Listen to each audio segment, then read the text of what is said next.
Hello, my name is Chris Layton, and today I want to talk to you about why I flip my classroom.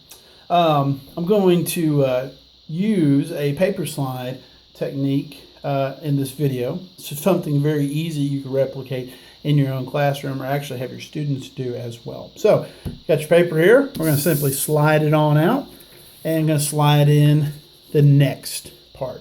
So, I flipped my classroom because what I found was that 80 to 90% of the time I was delivering content, reviewing content. It was me in a lecture format with the expectation that students were writing down every word that was either on a screen or things that I told them that were important to write down.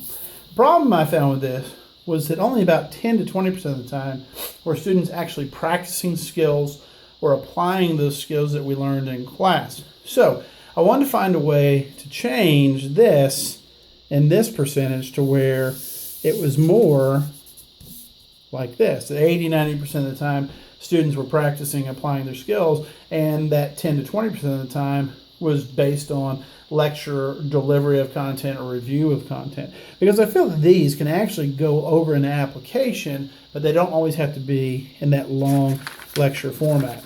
So, what I chose to do is what's called flipping your classroom. I had a classroom much like many teachers, where you had students sitting in rows and I was sitting at the front, and maybe I had on the screen a PowerPoint of what we were learning that day, and the expectation was that students would write down every word they saw on the screen as I discussed them. Well, I wanted to change that, so I did a little research and found out about flipping the classroom. So in my classroom, the idea is to produce shortened videos. Now I only do this about twice a week. A lot of times I'm going to do it on a Monday, assign the video, it needs to be watched by Wednesday, and then possibly assign a new video on Wednesday that needs to be watched by Friday. The idea is the students watch this short video as their homework, what they do outside of class at home. When they come into class, we're able to apply the content that they learned from the video into some type of activity, some type of engaging lesson, some way that allows me to assess that they understand that skill, but it's also engaging to where students are actively participating.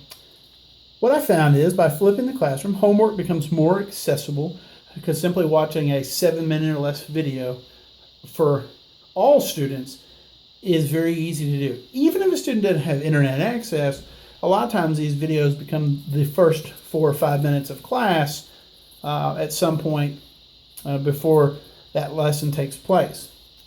Create opportunities to differentiate instruction. What I was able to do is build more time. As opposed to me talking for 30 minutes and lecturing, while some students are engaged and some students are not, I'm able to lessen that amount of time. And when I do that, the students who understand are able to be a little bit more challenged and go at their pace.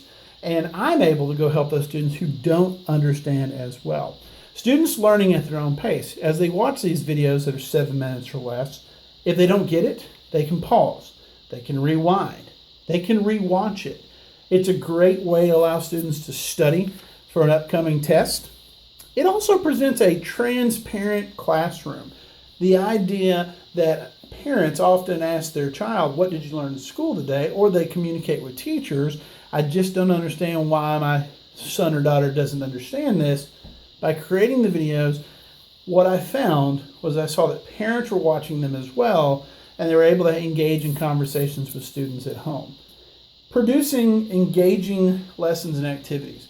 By reducing the amount of time that I was giving the delivery of the content and that direct instruction lecture time, by reducing that amount of time, we were able to produce our own work within class, student-produced projects, paper slide videos, for example, produced by students, where they're mastering the content in their own way, and it's not so much of sit and get information from just the teacher. So, why did I choose to flip my classroom? Because I found that I was not being effective in differentiating the learning. With 25 students in a classroom, I might have 5 that really understand it the first time I say it, and often became bored because I was spending time helping the other 20 who needed a little bit more help. This allows me to get those 5 going off in their own direction. Sometimes I might have 5 that really struggle to understand it, and it might take 4 or 5 times of explaining it. This gives me enough class time. Before, I did not have enough class time. I think that it's effective differentiation because it allows me to produce engaging lessons. It allows me to challenge the students who understand it quickly, but it also gives me more time to meet the needs of students who are struggling to hopefully gain a better conceptual understanding, not just history, but what do you think about this event and why do you think that about it? All right, thank you so much for your time, and look forward to talking a little bit more about how to flip the classroom and why I chose to flip my classroom.